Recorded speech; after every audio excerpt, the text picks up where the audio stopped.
من قلب فاجعة فاس. فاس تستيقظ على الكارثة. عمارات تنصهر في ثوان. الليل ابتلع المنازل. حي المسيرة تحول إلى ركام. ليس زلزالاً، بل سقوط خرساني مروع. هل هناك 4 عمارات؟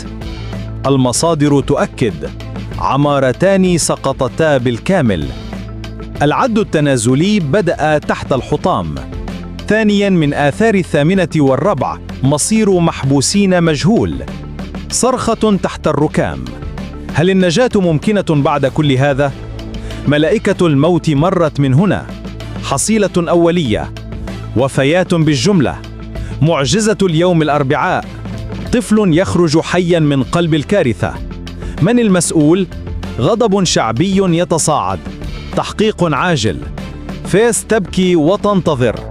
المغرب آخر مستجدات الإنقاذ والضحايا.